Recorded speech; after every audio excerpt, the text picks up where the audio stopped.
You talk about Goa and sports comes the easy way.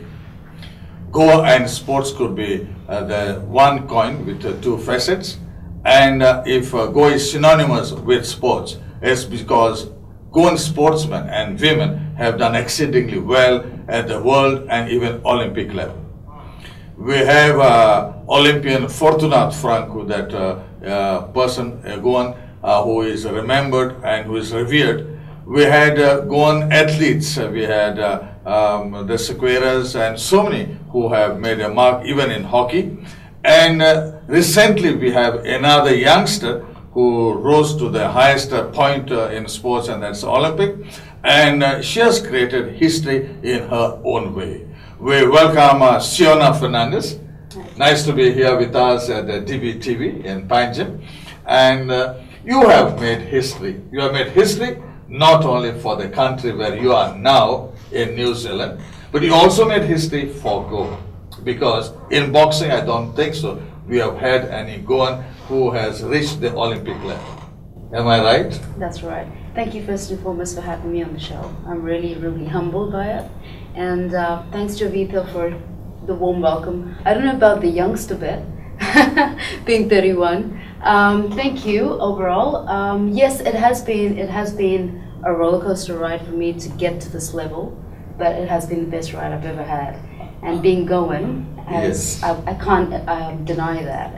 I always identify myself as being a Goan. Even in New Zealand, they all know me as the Goan girl. So That's nice. Yeah, That's not nice. the Indian. No, she's Goan. Yeah, that makes us feel very, very proud. Let me tell you. You have created history, especially in boxing. Right. As far as your national Kiwi team, that's a New Zealand team, I think you are the first. You were two female boxers who went for the Olympics in boxing for the first time in the 116-year-old history of Olympics. Absolutely. How did you feel that you are representing New Zealand for the first time ever? Well, that itself it's quite overwhelming at that time. You know, just knowing the fact that you are the first 12 women to ever box at an Olympic Games. It's the first time boxing has been introduced at the Olympic Games. They've never had female boxing before. So that is a huge honor. And being the first two women, or one out of the first two women from New Zealand, is absolutely humbling. And like I said before, these are the doors that we can open to a lot more athletes that can shine from now on. And just in the last 2 years itself, there have been so many improvements in women's sport, especially in boxing. So we have a lot more competition now because the doors have been opened. So it's very humbling. I fully agree with you on that, because you had no male boxers in your team. No, no, we actually didn't have any males that qualified. So it talks about your high standards that you have set. Because if no male boxers could be part of your national team, there must have been something very, very outstanding about you and your partner. What was that outstanding feature? I think it comes down to every day, even right here, right now, just giving it your 100%. I never really thought, even in 2012, even January, that I was going to go to the Olympic Games. But what I did know for a fact is I'm going to do the best I can for today. And it just created a journey that led to the Olympic Games, and at the World Champs I qualified. And I was quite surprised. And the one thing that crossed my mind was, if all the blood, sweat and tears could lead to this moment of being selected at the Olympic level, it's all worth the ride. Definitely. What did you feel when that announcement went by? Yes, you are part of our team, the Olympic team. All right. To be quite honest, the first thing that crossed my mind, no! Do I have to make 51 kgs again? And I said that to my mom, and she was like, it's only one more time, you've got to do it. And I was like, well, yeah, you got to go through the grind. So I was happy about it, but it calls for a lot more commitment. Even though to the rest of the world it's about glory, it's about fame, it's about all the happiness that comes with it. But there's a big workload, there's a big commitment factor, there's a lot more emphasis on training to the games, and the rest of it is history. Okay, now you need to share with us all the hard work that you have put in, and what exactly does it take to come up to that level? Okay, so I'll have to go back to 3 years when I first started. So it just starts with I had a fight, which was a corporate level, just getting to know what boxing is all about. I quite enjoyed the buzz after the fight, and that's when my first trainer said to me, "Don't tell me if you like the fight. Tell me after whether you want to go ahead or not." Because a lot of people love the training, but it's when you're hit back, how you react to that is what matters. And the toughest of the toughest don't like getting hit. So it's a whole psychological game that follows beyond just the physical component of the human nature. So I quite enjoyed the buzz. So I was like, okay, I think I like this. I think I'll take it further. And I was then guided to just sign up as an amateur straight away, which is what leads to the Olympic fighting. And I took that seriously because in New Zealand, amateur boxing is a lot more skill involved. So the skill levels of an amateur boxer are quite high in comparison to professional fighters. So that calls for a lot more commitment in terms of training. So you have a set pattern of physical training, and when you lead up to events on a more international level, there's a lot more psychological training that we get as well. And putting aside all that, you have nutritional background. So there is a set structure, and all this put together calls for discipline in one word. So there's a set time to wake up. You've got to do your day-to-day routine, come what may. And there are times where you're tired and you just don't want to go for that run, but you just got to make the best of what you can and what you have on that day. So you keep going until you reach the final part. Yeah. And how was this transition from being amateur into professional? I haven't signed up yet as a professional, Okay. but my options are now open.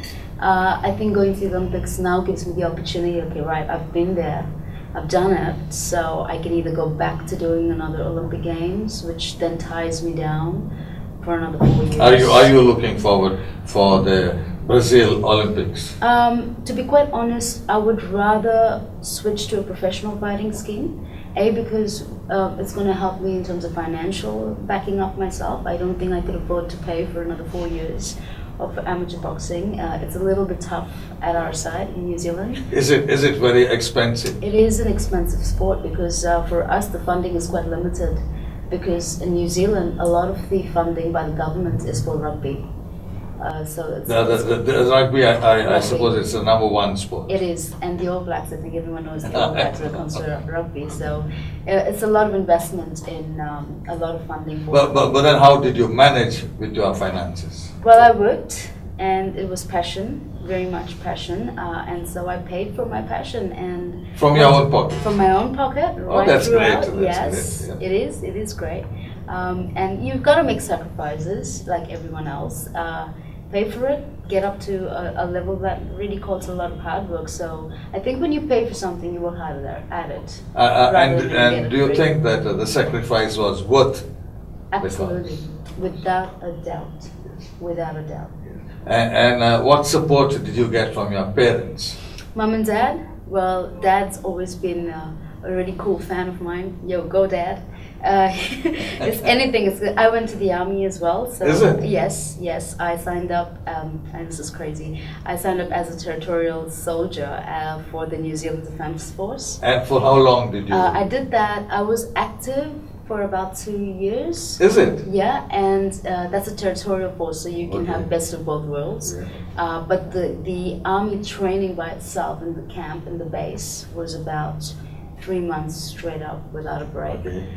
And I brought that to my dad, and my dad was like, yeah, go girl, that's cool. And my mom's like, you're crazy, you're insane, I don't know what you're up to. You just try everything. But that's our daughter, you know. But I think you have been a success wherever you have tried anything. Exactly. What is the factor that Behind makes you very, very successful? Right, I think I follow my heart. I don't think, I'm sure now, that I always follow my heart. When I decide I want to do something, it's my decision only. And I think about it. I think about what I like about what I want to take up and how much of it I can give 100%. And when I know that I can commit to something, I don't hold back. I give it all.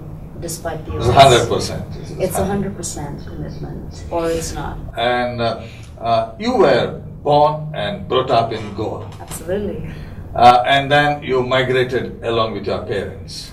I know. Unknowingly, I've got to say that. Very much unknowingly, because I was given like 30 days and you're going to New Zealand. I'm like, what? It's not exactly next door, you know? So I had to give up everything and I was like, what? I'm going to New Zealand? Okay, off I go then. So That's you pretty much it. weren't well prepared for that. I wasn't aware of it. And at then all. when you landed in New Zealand and you had the first few days, how did you feel? Well, I went straight to Dad's place. I remember the day, and I was like, apart from being jet lagged, I was like, oh well, this seems to be a clean country and pretty easy and laid back, very similar to Goans. But it did. I think I had a few stressful months in terms of I'm quite career-driven sort of personality, and I went at a time where I had 9 months in New Zealand, and I kind of lapsed with the admissions for my MPhil in psychology that I was planning to do in Bangalore, and I missed my admission, so I wasn't really happy about that because I wanted to do my studies, and New Zealand was not my place for a holiday. So I was caught up in between the two, and I said, now that I've missed my admission, I don't want to let this year go to waste, you see. So I think I'll just look for a job here, and so I walked the streets of Auckland. Okay. After a week, I left home, I left my dad's home, I walked the streets of Auckland, found myself accommodation. On your own? On my own, and I've never left home before, never left India before. It was my first time in another country. So just found myself accommodation in a hostel. It was the YWCA. And lived there for 2 years, found myself a job at the Auckland City Mission, which is a great job for me because I was working as a social worker. And I got my work permit just before the expiry date of my visitor's visa. So I was lucky, but it was stressful. And so I really didn't have a holiday. That's something which talks about your determination, and I see that you are very well focused. You talk about academics, and I remember, if I'm not mistaken, you were a student of the Our Lady of the Rosary High School at Donapaula. Yep. They still remember you. Yeah. And did you also, at that point of time during your school days, did you also take part in sports? And what attracted you to boxing per se? Yes, I've always been very, I think, sporty right through my childhood. I was very active with basketball. Yeah, I've always played basketball right up to state level, national level, and I was selected as a probable for the Indian team back in the day in school. But I didn't go for the trials because it was more like sport don't get you nowhere, Okay. you know, but psychology will. Okay. So I was like, okay, maybe I was in probably 10th or 9th standard, I'm not sure. So I said, all right, you know, maybe back off the sport and just focus on studies. So I gave that up, but that was a big selection. And after this is school, where did you go? After school, I did my high school in St. Xavier's for a year, and then DBTV, Don Bosco. Okay. Yeah, very much for 1 year, and I had complaints about being on the basketball court all the time. Okay. She misses her physics lecture. She's always on the basketball court. Yeah, I remember that. That was going to my mom. All the complaints went to my mom. Because I think your mother was also a teacher at Don Bosco's. Yeah. And if I'm not mistaken, your dad was with the Institute of Psychiatry in Goa. That's right, He Joe. was a doctor and was heading the institute. Actually, people were surprised that your dad took a decision all of a sudden to migrate to another country when he was doing very well in Goa. Yeah, I think I was surprised myself, to be honest, you know. But that is that, and I think he always ventures new waters. I think he's just that kind of person. And I asked him, I said, why New Zealand, you know, Dad? Why New Zealand? Why couldn't it be another country? But I think it comes from my grandfather, like my dad's dad, who's always been close to Australia. So I think that has a little bit of... Was he in Australia? Who? You are. Yeah, he was on the ship, my granddad. Okay, Yeah, so okay. he would travel a lot, and Dad used to always talk about Kraft cheese, and you know, so he's Okay. had a lot of bonds. You with have the Australia. best cheese in New Zealand In also. New Zealand, yes, we do. We have really great dairy products. Okay. Yeah, absolutely. Very well known for it. Yeah. And after going from here to New Zealand, you also thought of pursuing your academics.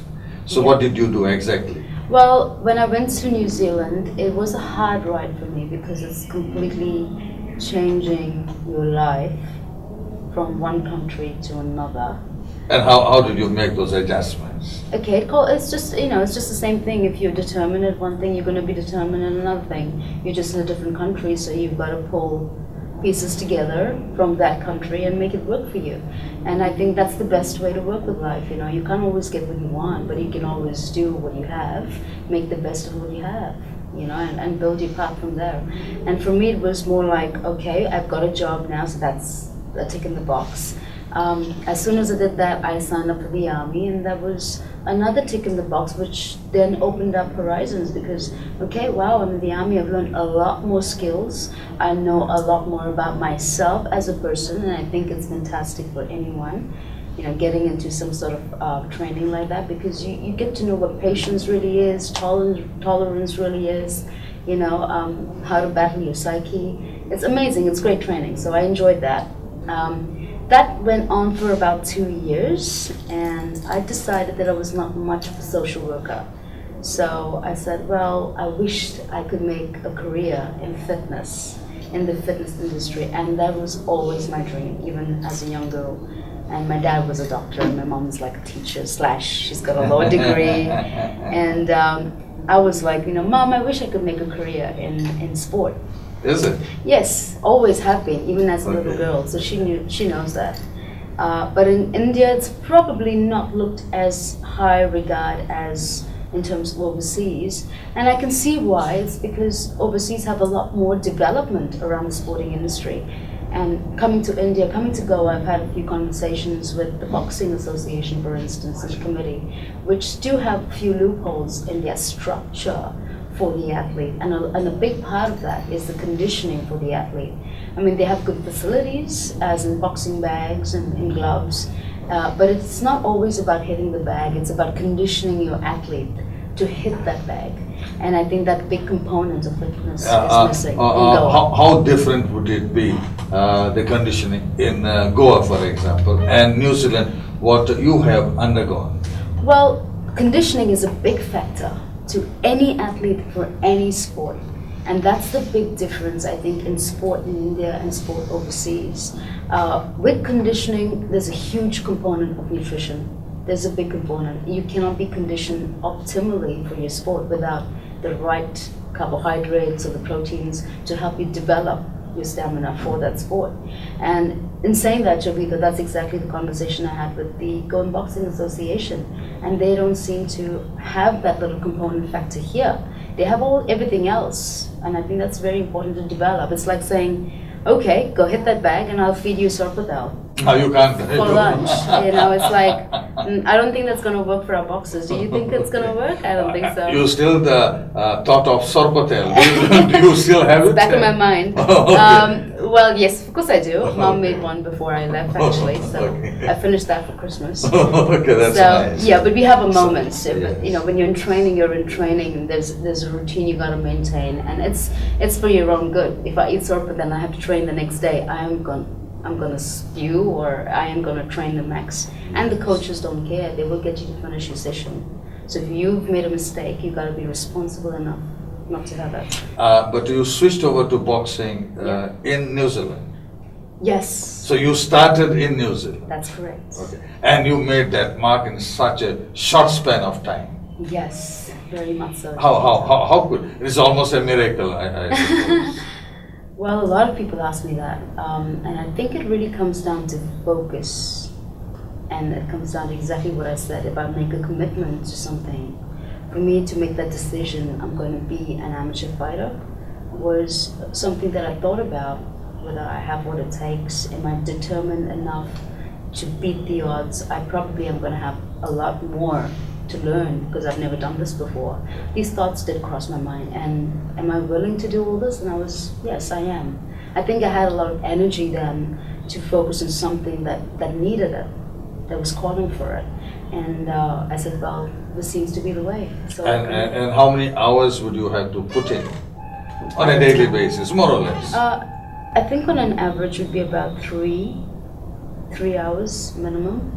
we'll be running in the morning, and we have a conditioning work in the afternoon, a bit of pad work or some skill work in the evening. So the afternoon sessions are usually the longer ones. So it varies, but on an average about 3 an hour. Three a day, sorry, 3 hours a day. And side by side, did you pursue your academics also, or was it only boxing and nothing else? This is in New Zealand. I was working. Yes. So I was working. I finished my studies in India. Okay. So Goa, India is where my academics have always been. Yeah, you are qualified now in what? So I've got a master's in psychology. Psychology. Yes. That's the line of your father. Psychiatry. Yeah, okay. We do not medicate people. Okay. We use therapeutic action. Okay. Yeah, very similar. Yeah. Very similar. And then you finished all your masters here in India, and then you went? Yes. Yeah. And from which institute? Bangalore University. So you were in Bangalore. I was in Bangalore. And then your academics in New Zealand. My academics in New Zealand may be something to look forward to next year. Okay. So I'm planning to do another master's next year in New Zealand Okay. in the fitness industry. Is it? Yeah. Is it? Yeah. That is going to contribute still further to your dreams. Yes. Your dreams. And for how many years did you put on this hard practice before you could make up the grade at the Olympics? I think it's about 2 years before. 2 years before. But I started pretty late. I started in, I think, 2010. Okay. So it was a very long, very focused, disciplined, committed. It must have been the shortest ever that somebody has I put think in. so. Yeah. I think so. Because So you have made history on several aspects. Alhamdulillah, yes. You have made it. And how did you feel when you landed at the Olympic venue in London? Dehydrated. I was dehydrated. I was tired because we had just come back from a camp. We had a 3-month training camp before we actually moved into London. So we went to Cardiff.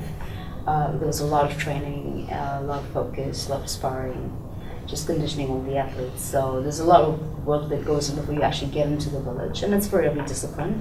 But once we went into the village, the village itself is beautiful. I think London did a fantastic job at organizing the games, and me being my first, I was very new to Olympics, and everybody there who'd been to the Olympic Games before said that London by far had the best organization for the games they've ever been to, so I was lucky. And how was the contest? The contest itself was fantastic. I gotta say, it was a buzz. Just walking into the stadium was an absolute thrill to hear the crowd and the feeling of, oh my God, this fight is not happening anywhere, it's at the Olympic Games. You know, that got me big time. I was so happy. I had smiles just before getting into a fight. So I was definitely thrilled, and it was overwhelming just being there. Yeah, it was fantastic. And the fight per se? The fight was great. I fought Stoica Petrova. She's from Bulgaria. I think she's the European champion. It's a very skilled girl. I loved the fact that she was a very smart, intelligent fighter. I tested her in all ways, and she definitely deserved the win. It was humbling for me. I did my best, and I was happy with my performance. That's wonderful. I was very happy with my performance. I got a lot of good feedback, and irrespective of feedback, I always go by what I think. Yeah, that's most important. To me, that's my journey, and I think I did really well myself to come up to that level and perform in such a short time. Yeah, so I was happy with that. Yeah. And I can see so many rings on your nose, on your ear. And did you still sport them when you were fighting? I should ask this to my coach. Get it off! I'm like, yeah, I'm getting it off. So yeah, it takes about 5 minutes to get it all done before I actually put my headgear on. And what sort of help did you get from the New Zealand government as you were training and going ahead and participating in Olympics? Tricky question. Okay. New Zealand government, okay. I think they were more receptive to our calling after the games. A lot of it, as I said, was paid by myself. They did assist part of the payment, so they would help us with a bit of, payments just to travel. I think there's limited access to developing boxing prior to the Olympics. No, I have asked you with just sole intention because in India, in Goa, for example, Yeah. everybody says 1000% it should be from the government. Okay, I'm going to be quite honest here. I think when I was representing Goa and Bangalore and basketball, right from what, 7th standard onwards, 8th standard onwards, I think I was really well taken care of in comparison to what I get in New Zealand. There was absolutely nothing. When I started, I had to look for sponsors to give me a pair of gloves. I had a coach, Jovito. He's one of the heavyweights in the world, who's now retired. Everybody knows him. He fought Lennox Lewis, so he's a well-known personality in New Zealand. He's the one who trained me and gave me gloves and a bit of money to go to some of my fights. Yes. So it's been a hard ride for me. It's hard ride. And I think that has worked in your favor ultimately. It has worked in my favor. You know, I mean, things come to you when you put in 100%. Because what we see in Goa is you expect everybody to give to help you. And then you don't perform because you don't know the sacrifices that somebody else is making, and you don't make that sacrifice. Oh yeah, the journey of pain always ends up with a sweeter fruit, I say. Yes. Definitely, because you understand and there's value to every step you take. But in saying comparison to what you just asked me, Jovito, definitely go. I think they provide you a lot more at every level. Whether it's in school or a higher level or elite level performing, I think they do take care of the athletes, and I'm quite proud of that. You had a coach with you. Yeah. Did you bear his expenditure, or was the Federation of Boxing that took care of this aspect? To my knowledge, I think it's the federation that takes care of them. Yeah. Okay. And all your expenses for the preparatory camp and all that, was it taken care by the federation or the government? Okay, so when you asked me about the coach, let's just go back to that question. Yes. The coach was not my coach. He was the national coach. Okay. So I actually performed without my coach. But do you mean to say that you had your personal coach? Yes, he doesn't come along unless I bear the cost. And it must have been quite high. Of course, because I left for 3 months. I can't afford 3 months to pay a coach to come along with me. But then you did that. No, I couldn't. So I had to go by myself. Yes. And then we had a national coach, so a lot of my training was done by myself, Jovito. I didn't really have a lot of So in other words, you are a self-made boxer. You could say that, and I'm sure New Zealand would agree to that. That's Yeah. great. That's great. So what is that you have that strong self-determination? What is it? I think a lot of hardships, a lot of roller coasters come my way, and I think a lot of people in Goa know that. I don't have to hide from anyone. But they're all, like I said to you, it's been a crazy ride, my little journey, and that's what my tattoo is all about. It's been a crazy ride, but every time I believe every time there has been an odd in my life has strengthened me in a way that has now taken its toll to a personal legend, is what I call. We all have a dream, we all have a goal that we're not aware of at that time. But every time we come to an obstacle, I think it strengthens us so that we can achieve that goal that we were meant to achieve. So And what I you are think trying to tell us is there are no problems in life; they are all challenges. There are always challenges, absolutely. It's That's what wonderful. you view. It's what wonderful. you view. It's wonderful. And your performance has shown that it works. It's shown me it works. I surprise myself sometimes. I'm like, oh my God, like the very fact that I've come this far, I've never dreamt of this. It was not my intention to go to the Olympic Games. I mean, you can ask my parents. The first thing I said to my mom was like, I'm taking up boxing because I don't think I'm going to be good at it. It's just something that I just can't do for the sake of doing. Something that I don't want to excel in, And next thing you know, I go to a level just because of committing. But I think you had a very solid, focused plan. I had a solid, focused training, full stop. I just was there to train 100% every day. Every day. I didn't know what I was training for. I didn't know where it was going to go. I don't know why I was training this hard. I had no clue. All I knew was I'm here. I know what I'm meant to do. I'm not going to stop till I'm happy with the way I performed for this session. Okay. The end. Okay. Every day. There was no turning back. Okay. And now you are on a holiday to Goa. Supposed to be. Okay. And I believe you were invited by your alma mater, that's Rosaries, and they felicitated you. and it's a wonderful gesture on your part to institute something for the sports girls. Yeah. Could you tell us about it? Yeah, see, mentoring, I think, is a great thing in life, and for me, even though I have a lot of, I have parents, I think my mentors have made a big impact on the way I've developed as a human being, even though mentors came into my life for sporting reasons. And I think sport only remains a sport, or you remain a sports person, as long as you just want to look at it that way. But I think for me, if you inculcate everything you learn in your skill as bettering your human nature, you just don't remain a good sports person, but also a better human being. And one thing my coaches always told me is think about the future. And the future is about being remembered. Okay, as a sporting personality, we can all go to the Olympic Games, we can make big names, get famous, and we can easily be forgotten. Just like that. But there's something that can stop that, and it's being remembered. And the only way you can be a legend or be remembered is by the youth that is to follow. I mean, I'm going to be the past. Sadly enough, you too.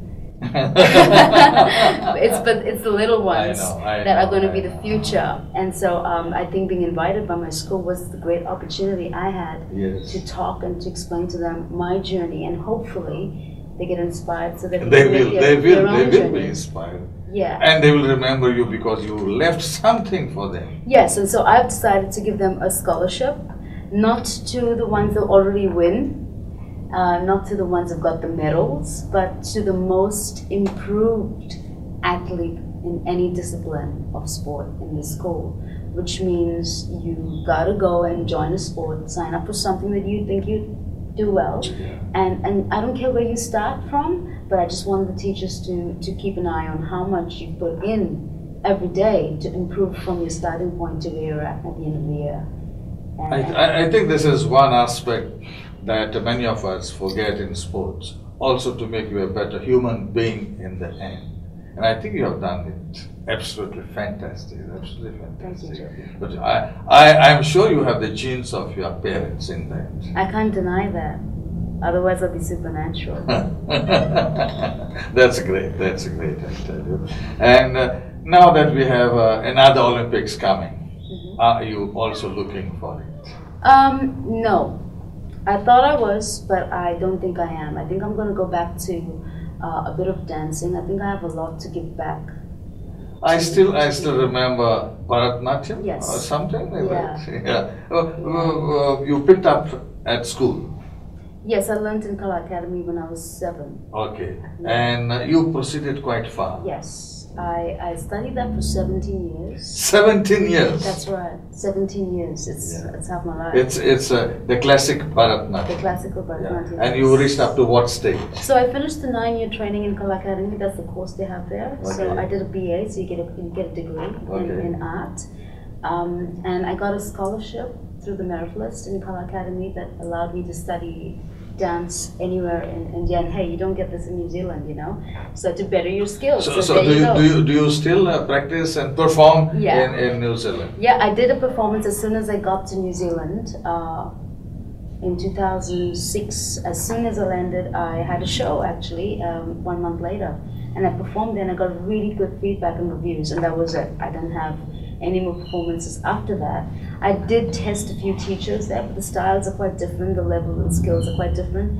So my trip back home now, which is after 7 years, took me straight to my dance guru in Bangalore. And I visited him and I had a conversation with him, explaining what I had in mind and what are my struggles back in New Zealand. And he's come up with some really good tools for me that I can go back and practice and take on board.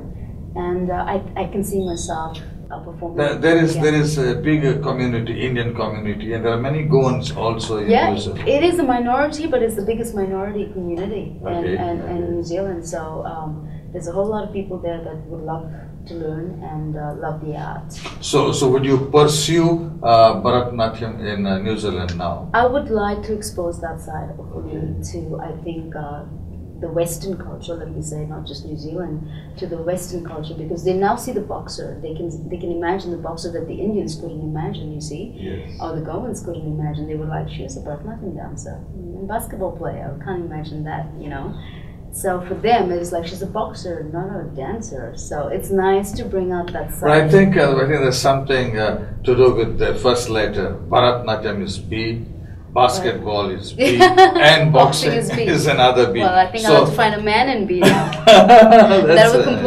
complete everything. Okay. Okay. And how did the Indian community react when they came to know that you are selected for the historic New Zealand boxing team? I think they were really happy.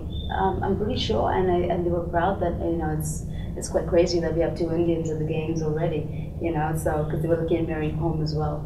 So and the Indian boxing committee was always at the game. So I was very much with the Indian team when we would travel, and it was fantastic. I had reporters ringing me, and I was very proud to say that I was from Goa and be a part. Because I can't deny that, and it's not something that I want to deny. I mean, there are people who are born and brought up in Bombay who call themselves Goan because their parents are from Goa, and I am. I'm born and brought up here. Yes, and then I think you spent the best of your youth days in Goa. Oh, more than youth. I've been here till I was 17 or 18. And originally from which place? I lived in Santinez. Santinez. I was born in Raibandar. Okay. Yeah, lived in Santinez and then moved to Porvorim. Yeah. And your parents originally from Asolna and Valley. Asolna and Valley. That's right. I think South has got something very specific as far as sports is concerned. Is that right? We have Leander Pace and Dr. West Pace from Asolna also. And I think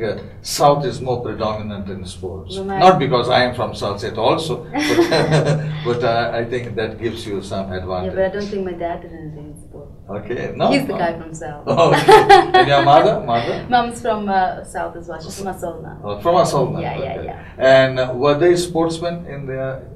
In the family? Yeah. I think mom used to play hockey, but that's about it. I don't think... Dad was a bookworm, I keep telling him that. He just studied all day long. Yeah. So I was like, oh, give it a break. Yeah. So that's pretty much So what are your future plans? Well, my future plans that I just kind of put things together for me in the next year would be to focus a little bit more on my dancing. Because I think I'm drawn very spiritually connected to Indian roots. I think I seem to follow that a little bit That's more great. now. That's great. Yeah, I just have a look at my kurti.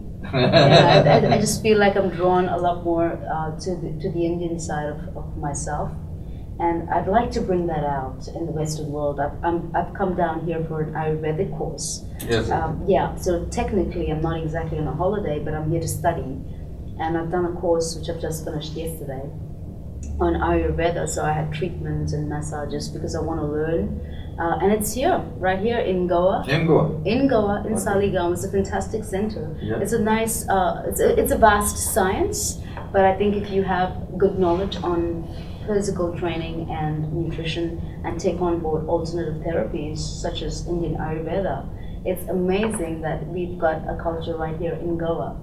So just dash off the Sorfatel and have a look at your Ayurvedic center, and I'm sure you guys are going to be much more healthier. Yes. So I want to study a lot more alternative therapy and take it to New Zealand, get up with my dancing, and probably do another master's degree. I know I got to study more in physical exercise and health promotion. Is what I'm looking at for 2 years. And come up. And I'm sure you don't have any intentions, even thoughts of coming back to Goa. Well, I never say never. I would love to come to Goa. Although it says, I would love to make it unconditional, but I would love to help out. This is like a calling for me to the Goans to help out in their health and well-being of the Goan community, Jovito. So if there's any way I could be part of maybe a plan that Goa wants to come up with, or a sports conditioning center, or a structure for the Goan athletes, maybe the boxing. Because the one aspect which is missing, it's conditioning. Let me tell you also, it happens in football also. Yes. They talk about the poor conditioning of our players, that they cannot last for 90 plus minutes, and most of the goals are now being scored in the last 5-10 minutes of extra time. Somebody who is fitter and physically better conditioned has got the inclination to score during the last minutes. I think you will do a world of good if you bring this thought process to goal. I believe so. I believe so, and I would like. I can only suggest. I cannot run it. I can only suggest that if given me the opportunity, I would take it with a and you'll be in Goa for how many more days? Now that you've spent quite many. I'm here for I think another 4 days, and then I go back to Bangalore, and then. Did anyone from the government or the sports authority of Goa approach you? I'm sure they know that you are here. They need to appreciate that you did us proud. Yes. Well, I have made this aware to a few people in terms of what is missing and what I would like to propose. Yeah. But it seems to be a hard call. It seems to be something that people seem to hear or listen, but not really hear. So I don't know how far they really take me seriously, but I think conditioning, at the end of the day, it's not me fighting. It's not me in the ring. I do what I need to do, and I've done my job. It's not that you want to impose or something like that, No. but then if there is somebody who has got a new thought process and asking for a change, which is the order of the day, I think they should have invited you and taken. More than a change, it's a necessity. It's not a change. It's never even existed. If something hasn't existed, it's a missing loop. It's a missing factor in your component model of training your athletes. When you don't have something in there, there's something going on. You need to put it in there. You need to get someone. It doesn't have to be me. It has to be somebody to fit in that spot. So but then if it comes from you, absolutely, I would love to. The acceptance will be far bigger and wider. I would find that a reason to come to Goa. Yes. and spend a good amount of time to condition the athletes or put together a structure that I can leave with the coaches or with someone who's of equal responsibility, and then come back on a regular basis to just make sure everything's on track. I don't mind doing that at all, but other than that, I don't see myself coming to Goa immediately. I will always come back here because it's a place. You have the roots here.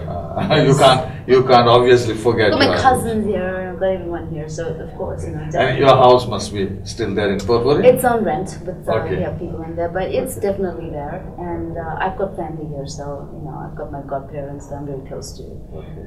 and my godchild is still here, so I have people here that I'd like to come back to. Your message to the Goan youth. To the Goan youth. I have a lot of messages, but one thing that always keeps me is always stay grounded. When I say grounded to the boxers, especially, it's not about feeling the floor, but it's about humility in times of success. Failure is a way to strengthen yourself, your human nature, and be a sports person, but also be a good human. I think when we practice what we do within ourselves into our everyday life, we not only become the best at what we do, but we also feel the best at what we do. To the Goan people, it's a Susegad life here, and I can't say no to that. But always remember, even though someone once told me at least, okay, there are 7 P's for an athlete. And the 7 P's is a little secret to all the people who want to do something in their lives. So prior, proper, preparation, prevents, poor, performance, period. So the 7 P's to success is something that I shared with the Brazilian girls. That's a little secret recipe to anyone's success. And I think if you keep that in mind, whatever we do as Goans with the kind of heart that we have and the 7 P's in our attitude, I'm sure the altitude is going to be unavoidable. We will get there. Fantastic. I have learned so much with you for the last few minutes that I've been here. I wish you all the best. Thank you so much. And I know that you will be always a success because you have that determination with you. Thank you, Jim. All the best, all the best. We hope that you'll come back and share your precious views, your experience and exposure, which will make us healthier. Thank you so much. Thank you. It's been awesome, a great pleasure, and thank you for having me today.